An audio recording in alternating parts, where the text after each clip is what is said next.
Assalomu alaykum. Sabah ovozliq asarlarni yoqtirib anglag'iningizga rahmat. Hamdi anglaydiganlar Şinjan Yoshlar O'smirlar nashriyati 2008-yil 4-oyda 2-chi qatim nashr qilgan biografiyalik roman Qaynam o'rkishi. Avtori Abdulla Talib. 26-bob. Qo'rg'ondagi qo'zg'olon. 1. Muxtar Margan bilan Nurulla yatolmasdan otliq yo'lga chiqib, xili mang'andan keyin Muzdavonga ketadigan Achalga yetib bordi. Andin tikan quruq va bo'zding egizligiga yaqinlashdi. "Mana endi Qarayanto jilg'isiga kirib oldik", dedi Muxtar bir necha soatlik jimjitlikni buzib. "Tog' parashtisi endi bizni qo'g'daydi. Tog'lar dunyosi endi bizning bo'ladi." "Rost dedingiz, Margan aka", dedi Nurulla. Atlar tang yo'riqida jilg'a yo'lini ko'rgandan keyin hadab oldiga chopchib tizgin seyraydi.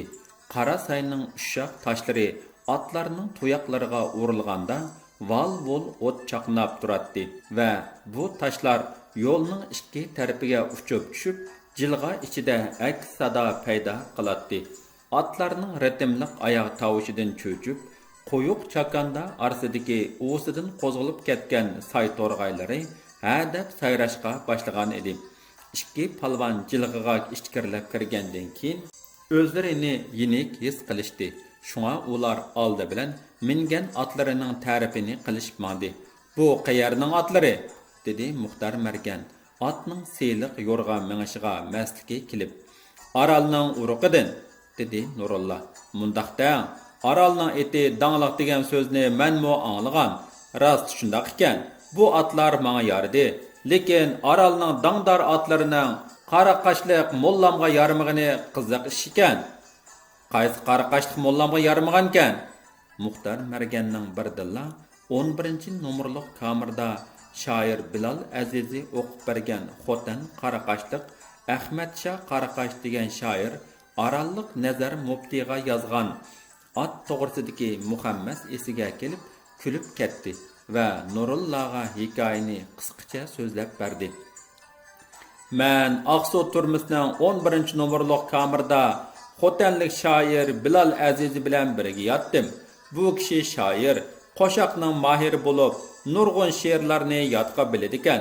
U bir kuni bizga Ahmadshoh Qaraqashning Aralliq do'sti Nazar muftiga yozgan bir she'rni o'qib berdi. Bu she'r Aralning eti to'g'risida yozilgan she'r ekan. U at bizning minib ketayotgan atlarimizga o'xshashimiz kerak.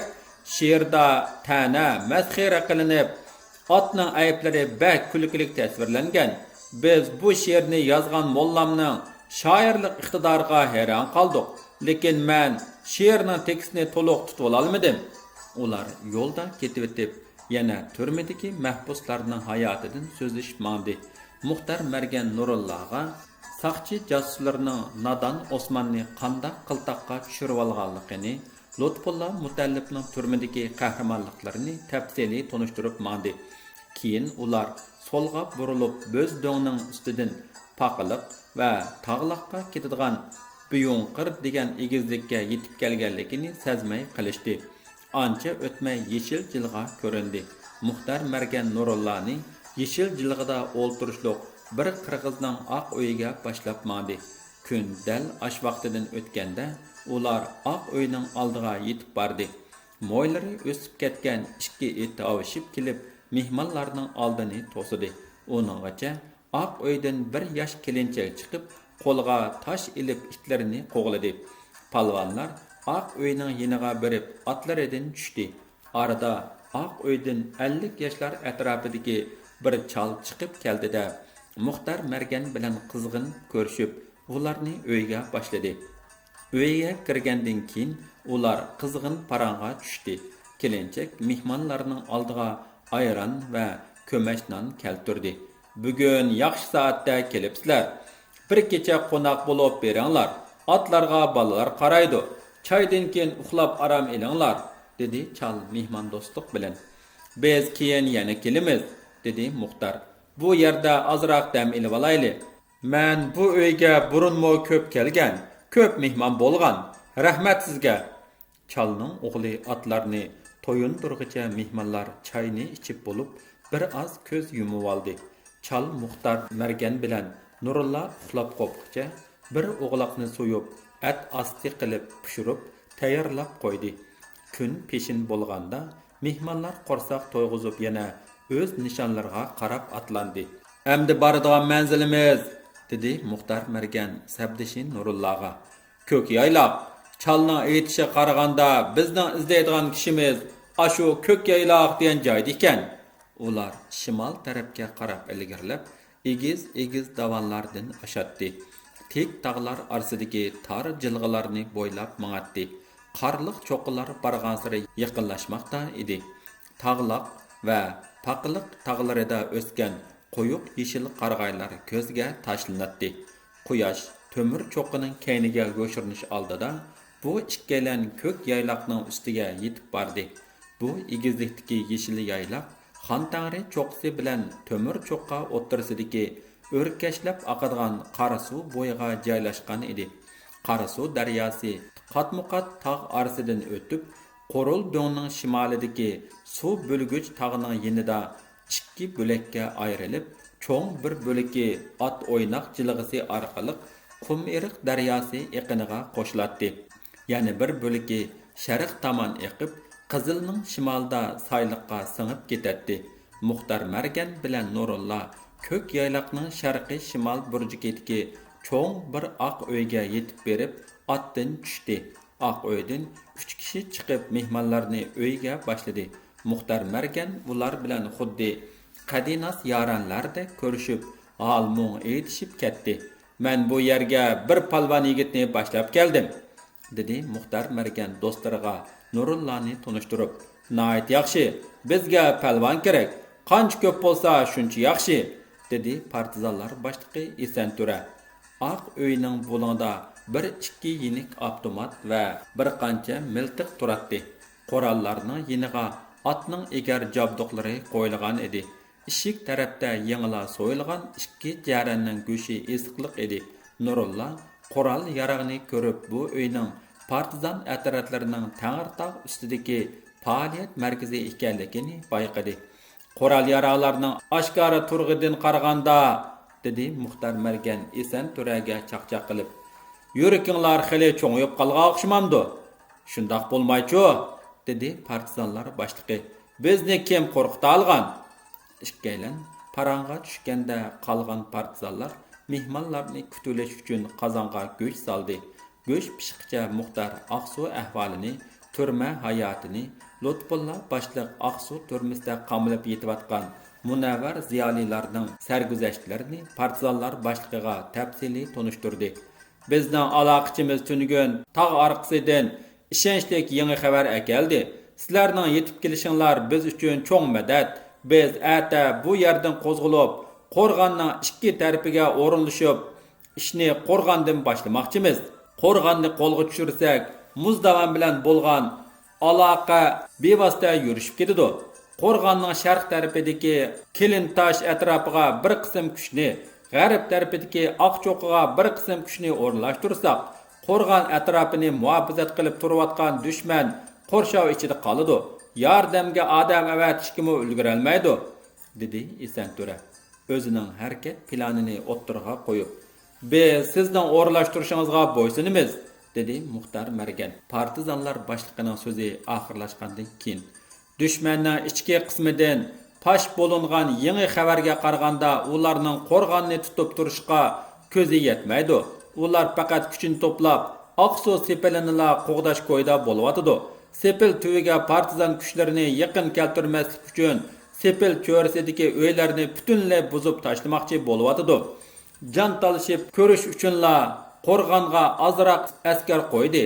Ham bir necha yuz hashar silib qo'rg'on atrofiga harbiy istehkom quryotidi. Shunga u yerda majburiy hasharga silinayotgan dehqonlarni o'yg'itib, qo'zg'alon ko'tarish orqali qo'rg'onni ishg'ol qilish vazifasimi esimizda bo'lishi lozim. Meningcha bu sal qarashga bo'lmaydigan muhim vazifa. Shuning uchun ikki tarafdagi cho'qqiga berilib, o'ttirdagi asosiy cho'qqini tashlab qo'ysak, o'zimizning o'qida dehqonlar qirilib ketishi mumkin, deb Nurulla o'zining fikrini o'ttirg'a qo'ydi. Nurullahning so'zini anglagandan keyin Esen Töre boshchiligidagi partizanlar Nurullahning taktikalik planiga qoyil bo'lishdi. "Sen," dedi Esen Töre, "rostilla aqlliq palvon yigit ekansan. Sening hozir deganlaring %100 to'g'ri. Men sana qoyil bo'ldim." Arqadan xizmat taqsim qilindi. Nurullah boshliq 3 partizan va 2 aloqachi qo'rg'on yenidagi hasharchi dehqonlarni qo'zg'ashga mas'ul bo'ldi. Qo'rg'onning 2 tarafidagi cho'qqiga ayrim merganlar bekitildi. Xizmat taqsim qilingandan keyin ular tamoqlarini yeyishib uxlab qolishdi. Aksi tong suzilishiga Nurullah hammadan burun uyg'onib ketdi va qolgan sabdoshlarini uyg'otib qo'yib, o'zi sirtqa chiqib, ko'k yaylaqning sap havosidan huzurlandi. Bu go'zal yaylaqda o'sgan tog' gullarining xushbo'y hidi sahar shamli orqali dimoqqa uriladi. Qora suvning sharqirgan ovozi quloqqa yiqimliq anglanib turadi. Qo'yuq chimanlik orasiga bog'lab qo'yilgan jang duldullari quloqlarini o'ynatib yiqimliq kishnashadi. Nashtadan burun partizanlar Oq uy o'ttirisida kuyayotgan o'tni cho'rdab o'ltirishib, yana kengash boshladi. "Mening asyadim," dedi Nurullah avval so'z boshlab. "Shoir Lutfullah Mutallib va uning bilan billa turmada azob chekayotgan munavvar ziyolilarni balduroq qutuldirilish bo'lyotidi. Biz balduroq safarga atlansak, biroq men texi qurol ishlatishni bilmayman. Kun chiqquncha mushu ozodi yaylaqda miltiq etishni bo'lsa-mu o'rganib olsam." "Obdan fikir," dedi partizanlar boshlig'i. "Biz osh vaqti bilan yo'lga chiqamiz. Uninggacha sizlar obdan mashq qilinglar, lekin o'q oz, zoya qilishga bo'lmaydi." "To'g'ri, zoya qilmayman. Hozircha chinashni, miltiqqa o'q silishni o'rganib turman. Keyin menga qurolmi kerak emas. Men qurolimni qo'rg'ondagi dushman sheriklarga omonat berib qo'ygan." Buni anglab partizanlar paraqada kulishib ketdi. "Yaraysan palvon yigit, turqindinmi botirlik chiqib turdi. Sening qo'lingdan xili ish kelgudak," dedi hayajonlangan Esen Töre.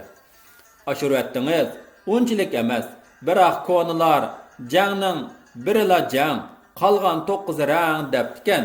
Qo'rg'onda majburiy emgak qilayotgan dehqon yigitlar ko'p. Ular chiriklar bilan bir yerda emgak qilyotidi. Oqcho'qqa bilan Kilintosh atrofiga o'rlashtirilgan partizanlarimiz nishonsiz o'q chiqarmasligi lozim. Shunga aloqa bog'lash xizmatini obdan ishlasak bo'ladi." Nurullahning so'zlari partizanlar boshlig'iga texmo yarab ketdi. Qarmoqchidan chiqqan bu yigit xuddi nurg'un qatim urush qilgan tajribali qo'mondondek o'rinliq fikr qilgan edi. U qo'rg'onga borganda o'z navbatida Araturk Shirulasidek jasorat ko'rsatmoqchi. U dushman cheriklari ichiga botirlik bilan kirib, yog'och ot hilasi bilan Patsqanning bo'ktirma hilasini sinab ko'rmoqchi. Kengash oyoqlashgandan keyin Muxtar bilan Nurullah tog' bag'rida qarg'a elish mashqiga kirishib ketdi. 2. Atiganlik choydan keyin partizanlar safar tayyorligiga kirishdi. Oq uylar yig'ishtirildi. Qurol yarog'lar tog'arlarga qachilinib, otlarga ortildi-da, uzun o'tmay ular minib ketishdi. Sharq tarafda qad ko'tarib turgan qarg'ayliq tog'dan amdila ko'tarilib chiqqan tog' quyoshning oltin nuri go'zal yayloqni texmo go'zallashtirib o'tgan edi. Hayt-huyt degicha otliq partizanlar ko'k yayloqdan uzab ketdi. Muxtar Margan yo'l boshlab oldida ma'atdi. Nurullah mingan qizil to'riq Aral Dulduli bilan Muxtar Marganning qaragir mo'yliq diqmaq arg'amiqi yo'l talishib bo'ri mingishidan hada tez yo'rg'isiga tushadi. Nurullahning kuchlik biliki gahida yuganni boshqara olmay qoladi. "Yaramliq otlarni nerdan tanlab oldinglar?" deb so'radi otlarga masliki kelgan partizanlar boshlig'i. "O'zim jangga atab baqqan Oqsuv Aralning iti," dedi Nurullah javob berib. "Rostilla jang iti ekan, ham tez, ham siliq mang'id ekan. Bu atni aslida shoir Lutfullah Mutallib minib kelmoqchidi, biroq nisib bo'lmadi. Hozir bu at shoirni qutuldirish jangiga oldiryotidi. Yaxshi niyatlarimiz cho'qim amalga oshadi," dedi partizanlar boshlig'i umidvorlik bilan. Partizanlar Tangri tog'ning janubidagi Yantu tog' bag'rini bo'ylab cho'ng quruq eqin bo'yiga yetib kelganda qirishqandek havo buzilib yomg'ir yig'ib ketdi. Kuz faslida bu cho'ng eqinga Qizilbuloq, Taloq, Xodatash, Cho'da, Yasirim va İpaliq jilg'ilaridan kelgan kelkun suvlari qo'shilib haybatlik sel hosil qiladi. Andin bu sel Yaqiriq yezisining g'arbiy tarafidan o'tib Qara Yulg'un atrofidagi jigarrang qizil to'piq munbat zaminlarga lapqa tashlab janub tarafga eqib ketadi. Partizanlar quruq eqin ustida namoz digargacha turib qoldi. Uzun o'tmay havoning guldurlishi va qaraslab turgan chiqilgan ovozi to'xtadi. Yomg'irmi pasaydi. Muzdavan tarafdagi ufuq ustida paydo bo'lgan Hasan Husanning rangarang nurlari tabiatga ajoyib go'zal husn bergan edi. Partizanlar xushal bo'lishib bir padichining uyida ravurs ozuqlandi. Xubdan mahalligacha atrofdan yana bir muncha tarqoq partizanlar atlaq kelib sapga qo'shildi. Ozuqlanib bo'lgandan keyin ular xuddi kuluk yig'iliqidan keyin Pantekin rahbarligida 3ga bo'linib urush qilgan chashma qo'shindek oqshomqi plani bo'yicha 3 tarafga bo'linib yo'lga chiqdi. Nurulla bilan Muxtar Margan qatorliq 4 kishi janub tarafga safar qildi. Muxtar Margan bilan Nurulla kechicha yo'l yurib, tong etishga oz qolganda Qarabog'ning kunchiqish tarafidagi bir tog'liq mahallaga yetib bordi. Ular tog' bag'ridagi bir kichik buloq bo'yida otlarini o'tqa qo'yib birdam aram oldi. Kun chiqish bilan tang buloq atrofida o'ltirishliq bir bola 3-4cha o'chkisini haydab buloq beshiga kelib qoldi. "Siz mushu yerlikmi?" so'radi Nurulla boladan. "Shunda", dedi qora bog'liq bola. "Uyingizda kimlar bor?" "Apam, bir ocham, men bor. Atam o'lib ketgan. Apamning qulqi gaz. Bu yerga tuqqan yo'qlab kelgan edik. Uyingizda choy-pay ichib olsak bo'lamdi. Nemishqi bo'lmaydi? Mehmon kelsa apamlarimi bek xo'sh bo'ladi. Undaq bo'lsa, o'chkilaringizga biz qarab turayli. Siz apingiz bilan maslahatlashib kelamsiz?" "Aka, bizda nada undaq maslahat qiladigan odat bor? Beri versak bo'ldi emasmi?" dedi bola. Muxtar Margan kulib ketdi. "Yo'q", dedi orqadan Nurulla. "Mening deganim, o'chkilaringiz bir oz o'tlab olsin. Biz keyinroq barsaqmi bo'ladi. Siz apingizga choy qaynatib turinglar deb qo'yibla keling."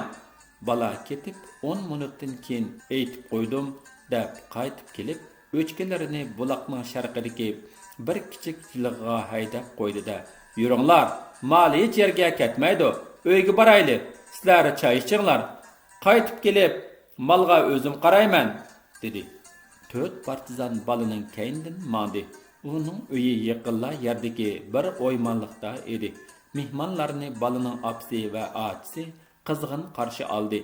Uy besotining oddiyligidan bu oilaning nomratligi bilinibla turadi.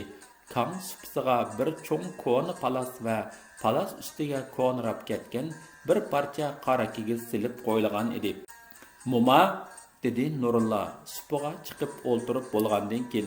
"Men bu yerga tuqqa yo'qlab keldim.